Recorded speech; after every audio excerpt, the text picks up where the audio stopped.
വളരെ അനുഗ്രഹീതമായ നല്ല ദിവസത്തിനായി വളരെ സന്തോഷത്തോടുകൂടെ കർത്താവിനെ സ്തോത്രം ചെയ്യുന്നു. I with great joy rejoice and praise God for this wonderful morning that God has blessed us with.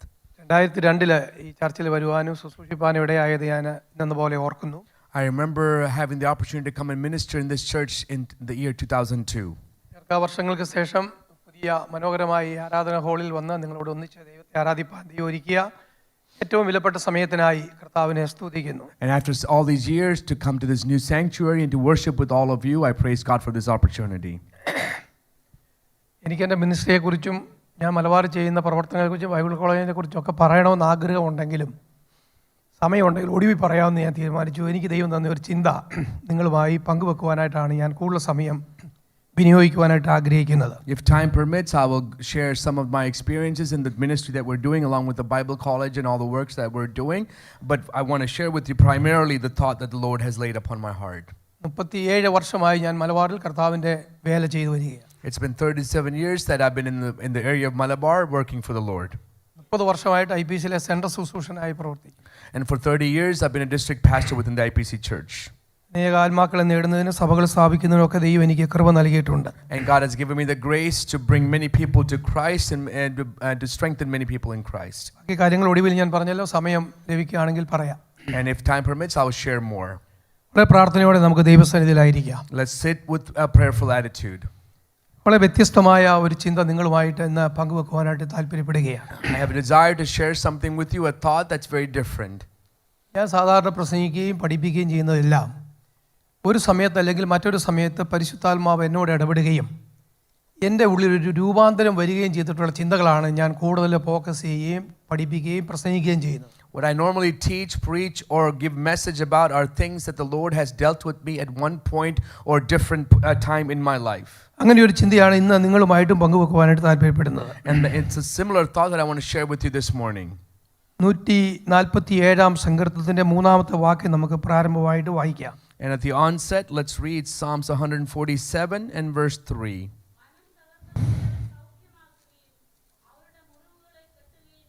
മനം തകർന്നവരെ അവൻ സൗഖ്യമാക്കുകയും അവരുടെ മുറിവുകളെ കെട്ടുകയും ചെയ്യുന്നു. He heals the broken-hearted and binds up their wounds. രണ്ട് ഭാഗമായിട്ട് നമുക്ക് ചിന്തിക്കാം. പക്ഷേ രണ്ടാമത്തെ ഭാഗത്തേക്കാണ് ഞാൻ ഫോക്കസ് ചെയ്യാനായിട്ട് ഉദ്ദേശിക്കുന്നത്. We can divide that into two different thoughts and study that. I want to focus on the second part. അവരുടെ മുറിവുകളെ കെട്ടുന്ന ദൈവം, A God who binds up their wounds. 4 വിധത്തിൽ മുറിവുകൾ സംഭവിക്കാൻ ആത്മീയമായ കാര്യമാണ്. നമ്മുടെ ശരീരത്തിലുണ്ടാകുന്ന മുറിവിനെ കുറിച്ചല്ല നമ്മൾ ഇവിടെ ചിന്തിക്കുന്നത്, ഹൃദയത്തിലുണ്ടാകുന്ന മുറിവുകളെ കുറിച്ചാണ് ചിന്തിക്കുന്നത്. I'm not talking about physical wounds. I'm talking about 4 different types of wounds that we may experience in a spiritual perspective. ഒരിക്കലല്ലെങ്കിൽ മറ്റൊരു സമയത്ത് ആരുടെയും വാക്കുകൊണ്ടോ പ്രവൃത്തി കൊണ്ടോ ഹൃദയത്തിൽ ഒരു മുറിവേക്കാത്ത ആളുകൾ വളരെ കുറവായിരിക്കും. It's very rare to find people who have not been hurt or wounded by someone else's words. ഈ മുറിവേറ്റ ആൾക്കാണ് അതിൻ്റെ വേദനയും ഭാരവും ഒക്കെ അറിയാൻ കഴിയുന്നത്. It's those who experience that type of wound or hurt who knows what that feels like. മുറിച്ചയാൾ ചില സമയത്ത് അറിയുന്ന പോലും ഇല്ല അവരിന് മുറിവേറ്റെന്നുള്ള കാര്യം. And the ones who create the wounds, the one who caused the wounds, sometimes even doesn't realize that they're the ones who are the reasons for that. അങ്ങനെ 4 നിലയിൽ ഉണ്ടാവുന്ന മുറിവിനെ കുറിച്ചാണ് ഞാൻ നിങ്ങളോട് പറയാൻ ഉദ്ദേശിക്കുന്നത്. And I want to share with you 4 different types of wounds that we experience. ഞാൻ ഒരു സഭായോഗത്തിൽ വളരെ ഹൃദയവേദനയോടെ ഇരുന്നപ്പോൾ ഒരു സാധാരണ വിശ്വാസി ഈ വാക്യം വായിച്ചതാണ് എന്നെ രൂപപ്പെടുത്താൻ ഇടയായി തീർന്നത്. As I was sitting in a service at some time ago and my heart was really grieved and hurting, a person in the church got up and testified from this verse, which was what transformed me. ഈ ദൈവസന്നിധി നമ്മൾ കൂടി വരുമ്പോൾ ഉണ്ടാകുന്ന ഒരു പ്രത്യേകത, ദൈവത്തിന്റെ വചനം ഇരുവായ്ത്തുള്ള വാളിനേക്കാൾ മൂർച്ചയുള്ളതാണ്. And when we think about the word of God, we know it's sharper than a two-edged sword. പക്ഷേ ഒരു പക്ഷേ ഈ പാസ്റ്റർ പ്രസംഗത്തിൽ നിങ്ങൾക്കൊന്നും കിട്ടിയെന്ന് വരുന്നില്ല.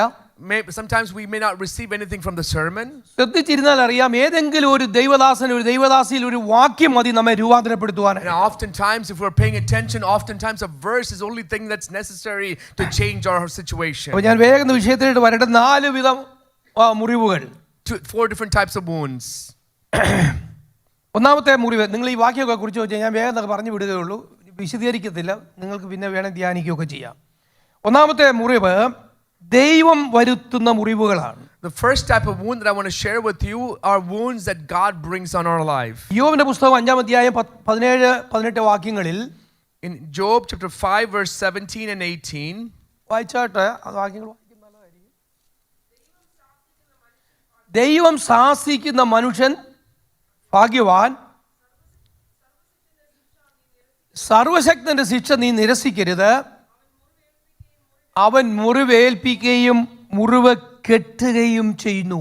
behold, happy is the man whom God corrects, therefore whom do not despise the chastening of the Almighty, for he bruises, but he binds up, he wounds, but his hands make whole. അവിടെ നാം വായിക്കുന്നത് അവൻ മുറിക്കുകയും മുറിവ് കെട്ടുകയും ചെയ്യുന്നു. And what we see there is that he wounds, but his hands also make it whole. നമ്മുടെ ദൈവത്തിന്റെ പ്രത്യേകത അവൻ മുറിക്കുന്നവനാണ്, മുറിവ് കെട്ടുന്നവനുമാണ്. The uniqueness of our God is that he may create wounds in our life, but he also causes it to heal. നമ്മുടെ കുഴപ്പം നമുക്ക് മുറിക്കാൻ അറിയാം, പക്ഷെ കെട്ടാൻ അറിയത്തില്ല. Our problem is we know how to create wounds, but we don't know how to make it whole.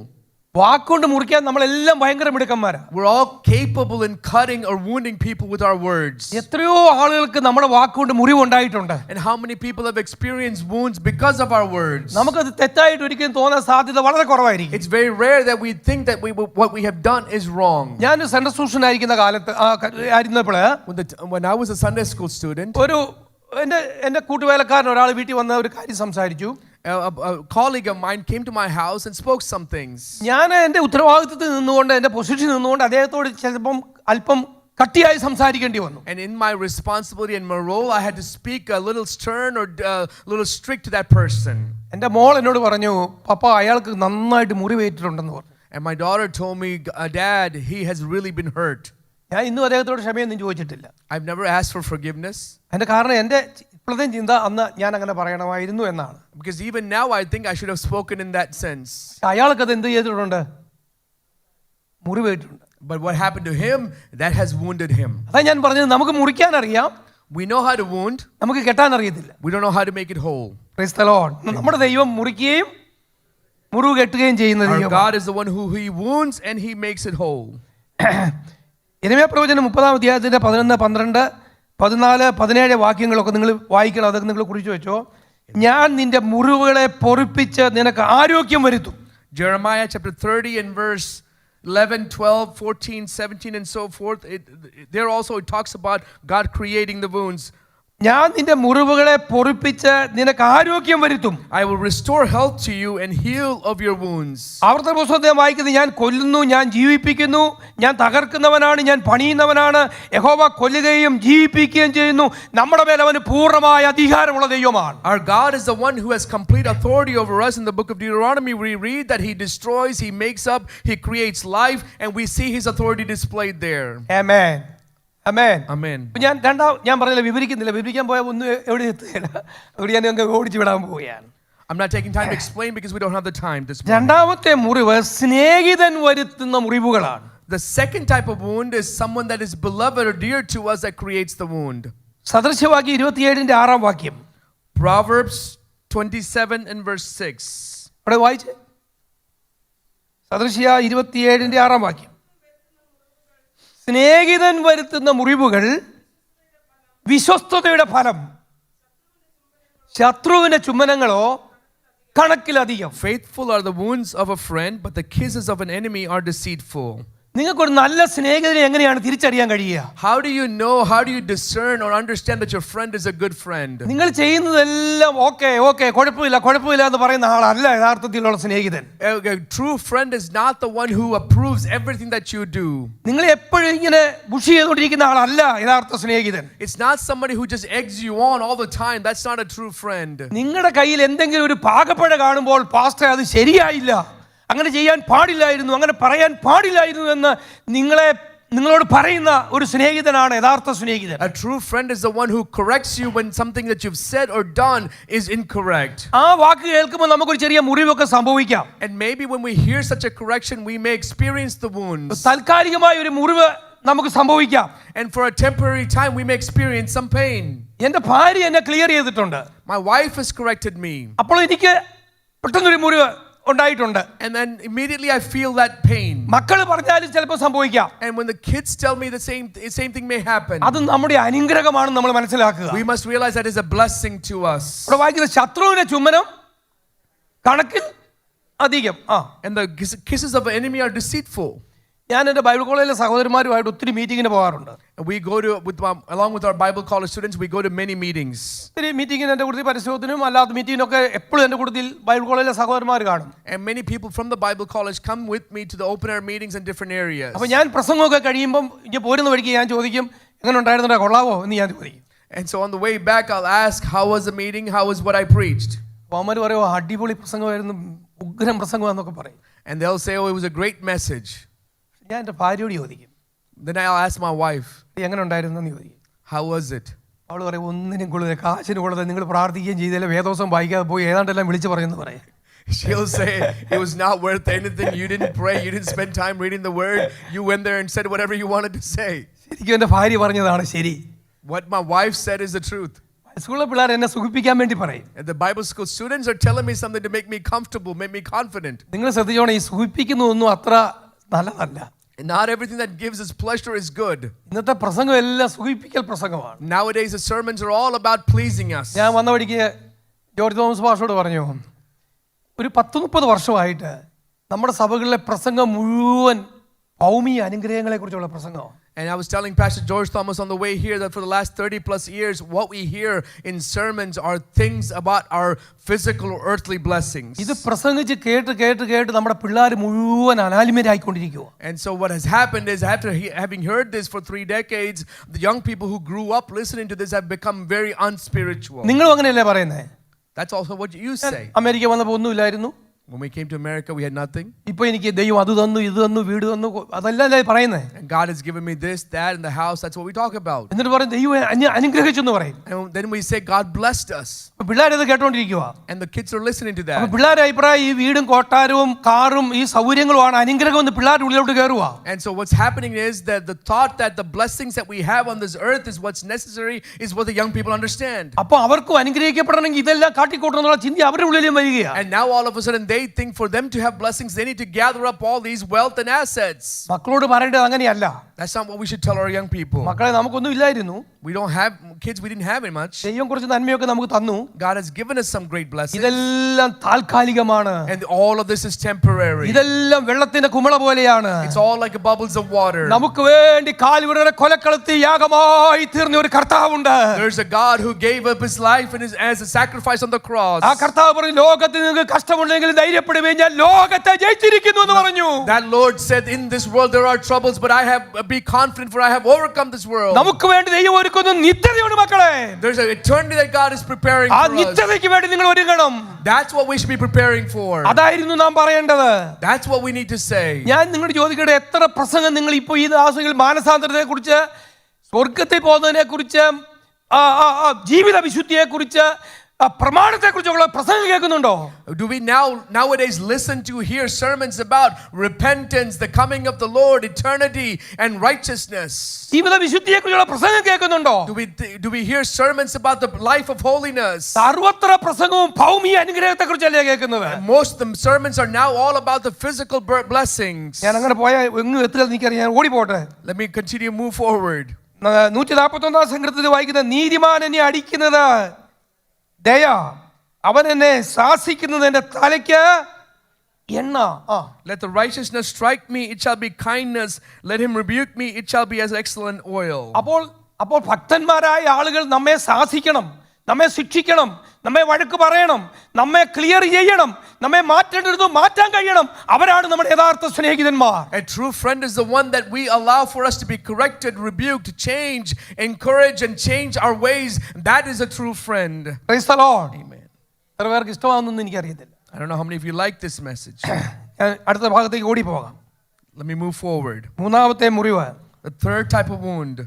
പാപനിമിത്തം നാം വരുത്തി വെക്കുന്ന മുറിവുകളാണ്. The wounds that we are bringing on upon ourselves because of our sin. നമ്മുടെ കയ്യിരിപ്പ് കൊണ്ട് വരുന്ന മുറിവുകളാണ്. Self-inflicted wounds. യശയ്യാപ്രവചനം 1-ാം അധ്യായത്തിന്റെ 5-6 വാക്യം വായിച്ചാട്ട് ആ വാക്യം ഒന്ന് വായിക്കണം. The book of Isaiah chapter 1 verses 5 and 6. യെശയ്യാ 1-ന്റെ 5-6 വാക്യം. എന്ത്? നിങ്ങൾ അധികം പിന്മാറുകയുള്ളൂ. ആ ആ ആടി തൊട്ട് മുടി വരെ ഒരു സുഖവുമില്ല. മുറിവ് ചതവും മാത്രമേ ഉള്ളൂ.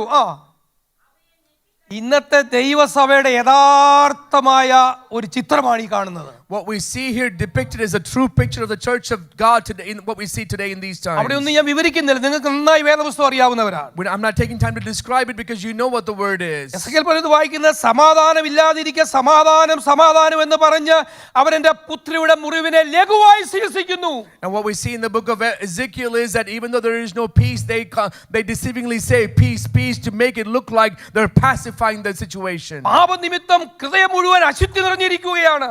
Because of sin, the heart is full of wickedness. സമാധാനമില്ലാതിരിക്കെ അവർ സമാധാനം എന്ന് പറഞ്ഞ് അവർ ലഘുവായി ചികിത്സിക്കുകയാണ്. And they are doing minor treatments for the wounds by deceiving themselves by saying peace, peace, when there's actually no peace. Hallelujah.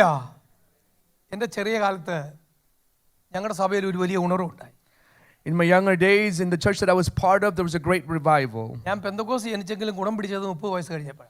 Even though I was born in a Pentecostal family, I was really born again only after the age of 30. 10ാമത്തെ വയസ്സ് മുതൽ communist party പ്രവർത്തകനായി. From my 10th age onwards, I was part of the Communist Party. അപ്പോൾ തന്നെ ഞാൻ എല്ലാ യോഗത്തിനും പോകും. At the same time, I would go to every meeting. വേദപുസ്തകം ഇന്ന് വായിക്കുന്നതൊക്കെ കൂടുതൽ വായിച്ചിട്ടുള്ളൂ. I read the Bible more than I do now. യേശുക്രിസ്തുവിനെ communist ആക്കാനാണ് ഞാൻ ശ്രമിക്കുന്നത്. What I'm trying to do is I'm trying to make Christ into a socialist person. പൗലോസിന്റെ ചില ലേഖനങ്ങളൊക്കെ എനിക്ക് ഭയങ്കര ഇഷ്ടമായിരുന്നു. And the epistles of Paul were something that were very dear to me. അപ്പോൾ ചുരുക്കം ഞാൻ പറയും, ഞാൻ ഈ യോഗത്തിനൊക്കെ പോകുന്നതുകൊണ്ട് Because I was going to these meetings, ഒരു വലിയ ആത്മീയ ഉണർവുണ്ടായി ഞങ്ങളുടെ സഭയിൽ. and a great revival broke out in the church. ഒരു 10ഉം 15ഉം വയസ്സിന് താഴെയുള്ള ഞങ്ങളുടെ സഭയിലെ കുറേ കുഞ്ഞുങ്ങൾ, പെൺപിള്ളാരും ആൺപിള്ളാരും എല്ലാം അഭിഷേകം പ്രാപിച്ചു. And about many young people under the age of 15, many of them were revived, many of them were filled with the Holy Spirit. ചുരുക്കത്തിൽ ഞാൻ പറയാം, ഞങ്ങളുടെ സഭയിലെ അച്ചായന്മാർ യോഗത്തിൽ വരുന്നവരുടെ എണ്ണം കുറഞ്ഞു. What happened was the number of older people that were coming to church, that number decreased. കാരണം ഈ കൊച്ചുങ്ങൾക്ക് മേൽകീഴി നോക്കേണ്ട കാര്യമില്ലല്ലോ. അച്ഛനാണോ അച്ഛമ്മയാണോ സഭയിലെ സെക്രട്ടറി ആണോ നോക്കേണ്ട കാര്യമൊന്നുമില്ല. കൊച്ചുങ്ങൾക്ക് ഇല്ലല്ലോ. അവർ ആത്മാവിൽ നിറഞ്ഞ അന്യഭാഷകളിൽ പ്രവചിക്കുക, ശക്തമായി പ്രവചിക്കാൻ തുടങ്ങി. And the young people didn't pay attention to who is older, who is the position, anything like that. They were filled with the Holy Spirit. They started to prophesy and be used in the gifts of the Holy Spirit. ഞാൻ യോഗത്തിന് പോകാറില്ലാതായി. I stopped going to church പേടിച്ചു പോകുകയില്ല. because I was afraid. കാരണം ഈ കൊച്ചുങ്ങൾ കയ്യിരിപ്പ് മുഴുവൻ വിളിച്ചു പറയുക. Because the young people are revealing everything that's happening. കൊച്ചുങ്ങളെ വല്ലതും ചെയ്യാൻ പറ്റുമോ? And we can't do anything about it. സിനിമയ്ക്ക് പോയാൽ സിനിമയുടെ പേര് വരെ പറയും. If we go to a movie theater, they'll actually prophesy about the movie that you saw. കള്ളു കുടിച്ചാൽ അതിന്റെ അളവ് വരെ പറയും. If you drank, they will tell you how much you drank. എനിക്ക് പോകാൻ പറ്റൂ. So I couldn't go. ഞാൻ മാത്രമല്ല, പല അച്ചായന്മാരും യോഗത്തിൽ വരാതായി. It was not just me. Many of the older people stopped coming to church. ഞങ്ങളുടെ സഭയിൽ അന്ന് തീവണ്ടി ഓടിക്കുന്ന അച്ചായന്മാരുണ്ട്, വെള്ളം കുടിക്കുന്ന അച്ചായന്മാരുണ്ട്. ഇവരാരും വരാതായി. And there were many people who used to drink and have different habits. All of them stopped coming to church. ഞാൻ നിങ്ങളോട് ഇപ്പോഴും വീണ്ടും പറയുക, I'm telling you again this morning. നമ്മുടെ സഭയ്ക്കകത്ത് അതുപോലൊരു ആത്മീയ ഉണർവുണ്ടായി പ്രവചിക്കുന്ന ദൈവദാസന്മാരും പ്രവചിക്കുന്ന കുഞ്ഞുങ്ങളും നമ്മുടെ സഭയിൽ ഉണ്ടാകണം. I must tell you that in these days in our church we need young people to prophesy, young people to be used in the gifts of the Holy Spirit. യഥാർത്ഥ പ്രവാചകൻ ആരാന്ന് എന്നോട് ചോദിച്ചാൽ ഞാൻ പറയും, എന്നെ മുഖത്ത് നോക്കി പാസ്റ്റർ ജെയിംസ് നിങ്ങളുടെ കയ്യിൽ ഇന്ന കുഴപ്പമുണ്ടെന്ന് പറയുന്നവരാ യഥാർത്ഥ പ്രവാചകൻ. If you ask me who is a true prophet, I will tell you a true prophet is the one who looks at me and says, Pastor James, these things within your life are not correct. അതിന് പകരം ഈ മുറിവിന്റെ ഭാഗത്ത് powder ഇടുകയാണ്. But what's happening is instead of that, they're putting powder on top of these wounds. They're not able to cut it open. They're not able to remove the pulp from it. And it's becoming worse every day. And now anybody can come to church. Nothing to be afraid of. No prophet is prophesying. Nothing like that is happening. I'm telling you this because I've seen this in the Pentecostal circles. ഹൃദയം തകർന്ന് പ്രാർത്ഥിച്ചുകൊണ്ടിരിക്കുക. My heart is grieved and burdened and I'm praying like this. ഞാൻ ചെറുപ്പകാലത്ത് കണ്ട പെന്തക്കോസ്തിന്റെ അനുഭവത്തിലേക്ക് ഒന്ന് മടങ്ങി വരാൻ ഞങ്ങളെ സഹായിക്കണമേ എന്ന് ഹൃദയം തുറന്ന് ഞാൻ പ്രാർത്ഥിച്ചുകൊണ്ടിരിക്കുക. I am praying with such a burden in my heart to say, Lord, the times that we used to have in our churches, bring back that experience. Hallelujah. Amen. പ്രവാചകന്മാരും അന്നത്തെ പ്രവാചകന്മാർ മുഴുവൻ ഈ പാപത്തിന് അനുകൂലമായി പ്രവചിക്കുകയാണ്. And all the prophets are speaking for the sins that are taking place. അന്നത്തെ പുരോഹിതന്മാരും അവരോട് ചേർന്ന് നിന്നു. And all the priests would join with them. ഇന്നത്തെ ഞാൻ പറഞ്ഞ ഇന്നത്തെ സഭയുടെ യഥാർത്ഥ ചിത്രമാണത്. That's the real picture of today's church. ആരും കീറി മുറിക്കാൻ തയ്യാറല്ല. Nobody is able to cut it and clean it. ആരും ജനത്തിനെതിരെ പറയാൻ തയ്യാറല്ല. No one is speaking against the people. എല്ലാം ജനത്തിന് അനുകൂലമായി സംസാരിക്കുകയാണ്. They speak only what things for the people. ഞാൻ ഒരിക്കൽ സൗദി അറേബ്യയിൽ ഒരു സഭയിൽ ഇരിക്കുകയാണ്. When I was ministering at a church in Saudi Arabia, അപ്പോൾ അവിടെ ഒരു പ്രവാചകൻ വന്നു. a prophet came there. ഒരു സ്ത്രീയോട് ഭയങ്കരമായി പ്രവചിക്കുകയാണ്. And he's prophesying to a woman there. പക്ഷേ അവിടുത്തെ പാസ്റ്റർ അനങ്ങുന്നില്ല. The pastor is not doing anything. Pastor ഒന്നും മിണ്ടുന്നില്ല. The pastor is not saying anything. പ്രവചനം കഴിഞ്ഞപ്പോൾ ഞാൻ ആ പാസ്റ്ററോട് ചോദിച്ചു. After the prophecy was done, I asked the pastor. ഇത്രയും കാര്യമായിട്ട് ആ സ്ത്രീയോട് പ്രവചിച്ചിട്ട് പാസ്റ്റർ ഒന്ന് അനങ്ങായിരുന്നു. After this much of prophecy, this long prophecy, how come you didn't say anything? Pastor എൻ്റെ പാസ്റ്ററെ ഞാൻ ആ സ്ത്രീയെ കൊണ്ട് സഹിക്കുന്നത് എനിക്ക് നമ്പരാര് മാത്രമേ അറിയൂ. അവരെങ്കിലും ഇവിടുന്ന് പോയി കിട്ടാൻ വേണ്ടി ഞാൻ കാത്തിരിക്കുവാണ്. And the pastor said, Pastor, you don't know how much I'm tolerating, enduring because of this woman, so I'm asking and praying for the Lord to take it away from this church. ഞാൻ പറഞ്ഞു മനസ്സിലായോ? പാപത്തിന്റെ കുഴി കിടക്കുക. അന്നേരം പ്രവാചകൻ അനുഗ്രഹിച്ച് പ്രവചിക്കുക. കാരണം അവർക്ക് ചക്രം കുത്തണൊക്കെ ഉണ്ട്. പോകാൻ നേരത്തെ ചക്രം കിട്ടാൻ വേണ്ടിയുള്ള കളിയാണ്. So she is in deep sin, but the prophet is prophesying about even greater blessing being added to her and something else to be given to her. എന്റെ കന്യക മുറിവേറ്റിരിക്കുന്നെന്നാണ് പ്രവാചകൻ പറയുന്നത്. The prophet says my wounds need to be washed. അത് വിഷമമായിരിക്കുന്നതാണ് പ്രവാചകൻ പറയുന്നത്. It's become a grief to me. സ്തോത്രം. നമുക്ക് ആവശ്യം ഈ ഇതിനെ കീറി മുറിക്കുന്ന പ്രവാചകന്മാരെയാണ് ആവശ്യം. What we need are prophets who come and cut this open to be cleansed. ഇവിടെ ഇരിക്കുന്ന ദൈവമക്കളോട് ഞാൻ പറയാം, നിങ്ങൾ കണ്ണുനീരോടെ ഈ ദിവസങ്ങളിൽ പ്രാർത്ഥിക്കണം. Let me tell you, the people of God here, you must pray with weeping eyes. കണ്ണുനീരൊഴിക്കണം ദൈവസന്നിധിയിൽ. Shed your tears in the presence of God. ഞാൻ 100% വിശ്വസിക്കുന്നത് ഈ ആത്മീയ പ്രസ്ഥാനമൊക്കെ ഇങ്ങനെയൊക്കെ പോകുന്നതിന് പുറകിൽ ഒരു ന്യൂനപക്ഷം ഇന്നും വീടിനകത്ത് കണ്ണുനീരൊഴുക്കുന്ന ദൈവമക്കൾ ഉള്ളതുകൊണ്ടാണെന്ന് ഞാൻ വിശ്വസിക്കുന്നത്. The reason I believe that the organizations are still going the way it is because there's a small group of people, a remnant, who are in the house still crying and praying. അല്ലെങ്കിൽ പണ്ടേ തമ്പുരാൻ ഇതിന്റെ മേൽ കൈവച്ചേനെ. Otherwise, God has judgment may have been on this a long time ago. Praise the Lord. Amen. ഞാൻ അവിടെ എങ്ങോട്ട് ഓടി പോകട്ടെ. നീ വളരെ കുറഞ്ഞ സമയമേ ഉള്ളൂ. And let me move forward because of the lack of time. നാലാമത്തെ മുറിവ്, the fourth wound, വാക്കുകളുടെ മുറിവാണ്. the wounds that come from the words. നമ്മുടെ നാക്കുകൊണ്ടുണ്ടാക്കുന്ന മുറിവുകൾ. The wounds that our tongues create. ഞാൻ നിങ്ങളോട് പറഞ്ഞല്ലോ, ഈ മുറിച്ചവന് കുഴപ്പമില്ല. For the ones who made the wound, they have no problem. അവിടെയാണ് പ്രശ്നം.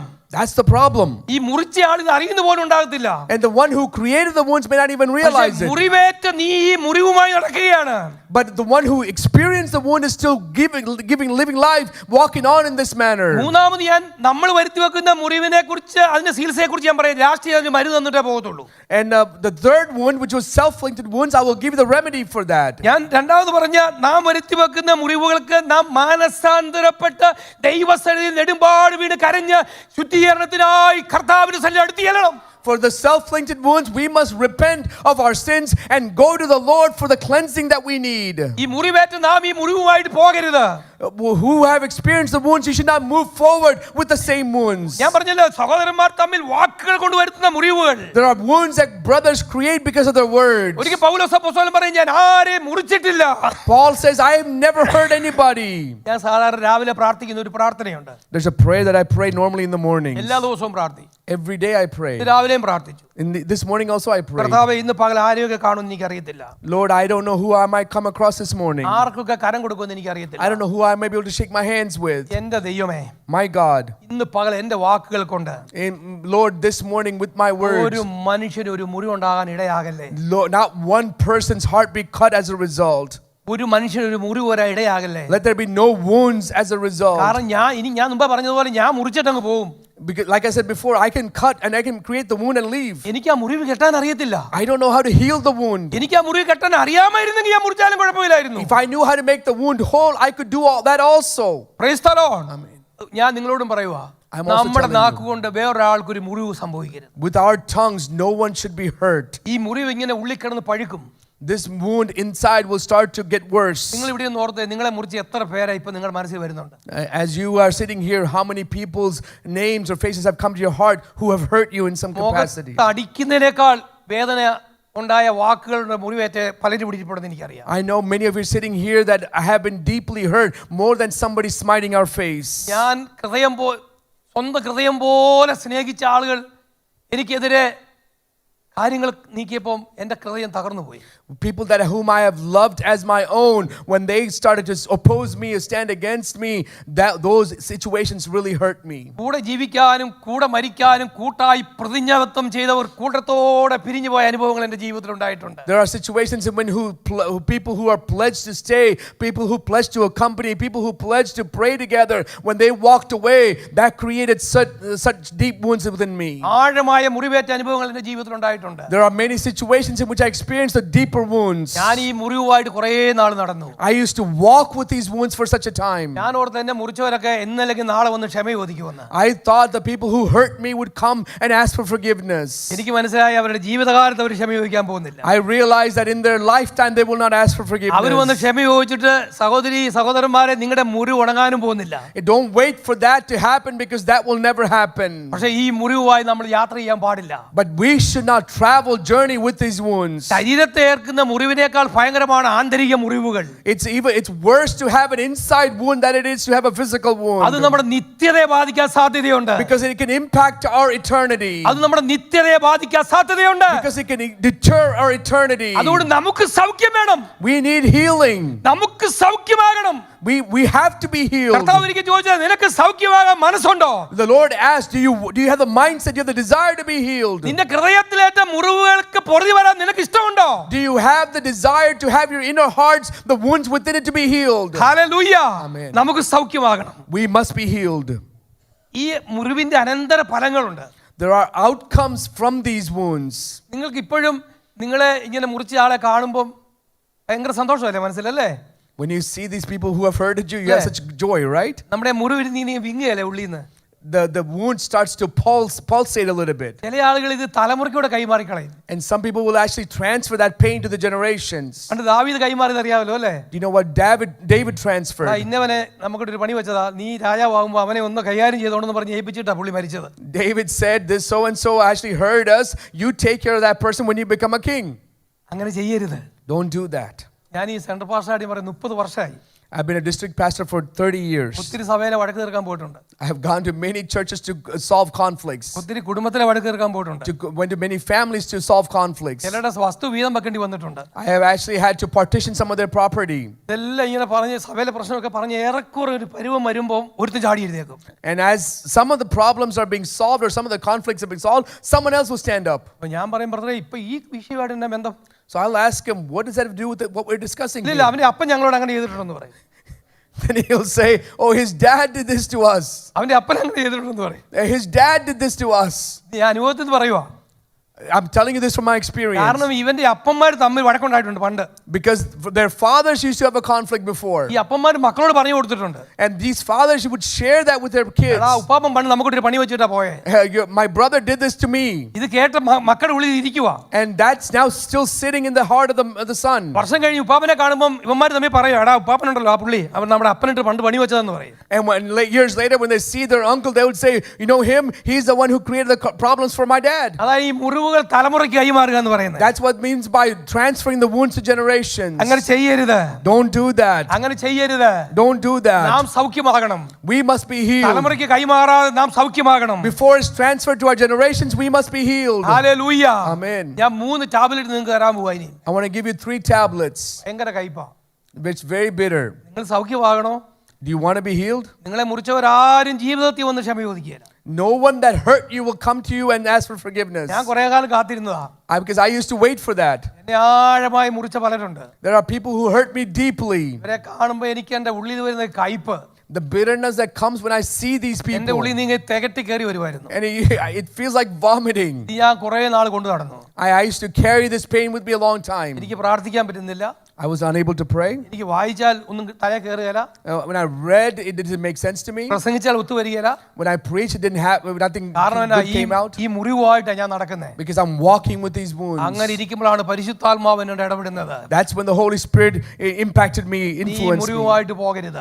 Don't travel with these wounds. നീ സൗഖ്യമാകണം. You must be healed. നിനക്ക് നിത്യതയിൽ പോകണം. You have to go to eternity. നിനക്ക് പ്രാഗൽഭ്യമുള്ള ഹൃദയം ഉണ്ടാകണം. You have to have a confidence, a heart of confidence. നിനക്ക് നിഷ്കളങ്കമായ ഒരു ഹൃദയം ഉണ്ടാകണം. You need to have a clean നീ heart. പ്രാഗൽഭ്യത്തോടെ പ്രസംഗിക്കണം. To preach with നീ confidence. പ്രാഗൽഭ്യത്തോടെ പ്രാർത്ഥിക്കണം. To pray with confidence. Hallelujah. Amen. അപ്പോൾ ഞാൻ ഈ മുറിവ് ദൈവസന്നിധിയിലേക്ക് വെച്ചു. I submitted my wounds in the presence of God. ദൈവാത്മാവ് എന്നോട് സംസാരിക്കാൻ തുടങ്ങി. The Holy Spirit started to minister to me. തമ്പുരാൻ എന്നോട് ഇടപെടാൻ തുടങ്ങി. And the Lord God started to impact me. എന്നോട് ദൈവം പറഞ്ഞു, And God said, നിന്നെ മുറിച്ചവരാരും ഒന്നും ക്ഷമ ചോദിക്കത്തില്ല. the people who hurt you will never come and ask for forgiveness. പക്ഷെ നീ സൗഖ്യമായേ പറ്റത്തുള്ളൂ. But you need to be healed. 3 tablet. 3 tablets. ഒന്ന്, First, നിന്നെ മുറിച്ചത് ആരും ആയിക്കൊള്ളട്ടെ. it doesn't matter who hurt you. നിന്നെ മുറിച്ചത് ആരും ആയിക്കൊള്ളട്ടെ. Let it be whoever. അവരോട് മനഃപൂർവ്വമായി ക്ഷമിക്കുക. You must purposefully, intentionally forgive them. അവരോട് മനഃപൂർവ്വമായി ക്ഷമിക്കുക. Intentionally forgive them. 2, Secondly, അവർക്ക് വേണ്ടി പ്രാർത്ഥിക്കുക. pray for them.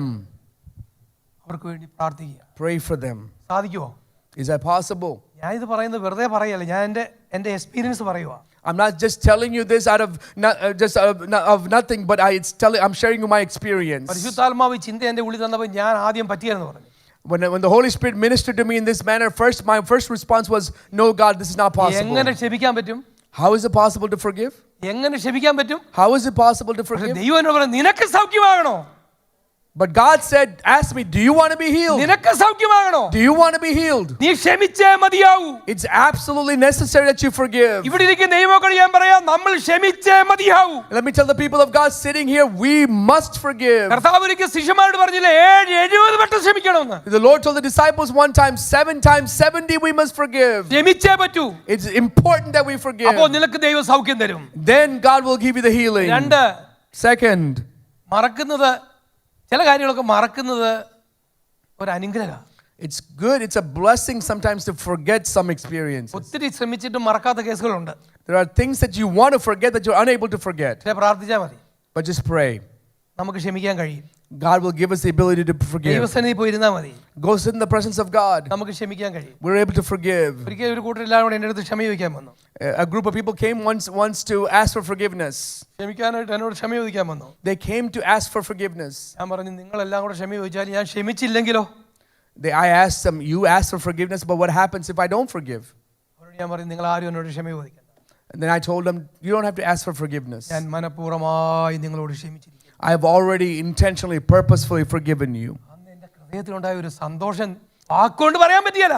The joy that I experienced at that moment is not something I can describe with words. ഞാൻ നിങ്ങളോട് പറയാം, നമ്മൾ ക്ഷമിക്കാൻ തയ്യാറാകണം. We must be ready to forgive. മൂന്നാമത്തെ കാര്യം, അവർക്ക് വേണ്ടി പ്രാർത്ഥിക്കുക. And secondly, we must pray for them. അവർക്ക് വേണ്ടി പ്രാർത്ഥിക്കുക. Pray for them. അത് അതിനേക്കാൾ ബുദ്ധിമുട്ടാണെന്ന് എനിക്കറിയാം. I know it's even more difficult than forgiving. രാവിലെ ഞാൻ നിങ്ങളോട് പറയാം, Let me tell you this ഈ morning, മനഃപൂർവ്വമായി അവരുടെ പേര് പറഞ്ഞ്, if you take their names intentionally, കർത്താവേ നീ ക്ഷമിക്കണമെന്ന് പറ.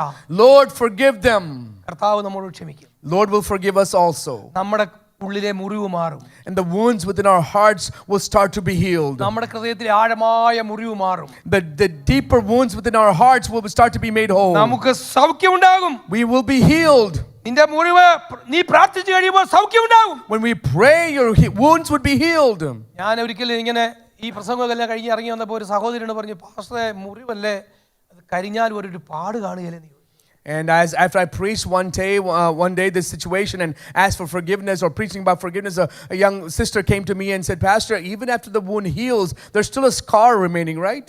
ഞാൻ പറഞ്ഞു, സിസ്റ്ററെ, മുറിയപ്പെട്ട കർത്താവ് ആ മുറിയപ്പെട്ട കരം കൊണ്ട് ആ മുറിവിൽ ഒന്ന് തൊട്ട് കഴിഞ്ഞാൽ ആ പാടങ്ങ് പോയിക്കോളും എന്ന് പറഞ്ഞു. And I told the sister, if the hands of the Lord Christ which were wounded, if those hands are laid on our wounds, even the scars can be removed. Hallelujah. Amen. രാവിലെ നമ്മുടെ മുറിവുകളെ കർത്താവ് സൗഖ്യമാക്കണം. In this morning, let our wounds be healed by our God this morning.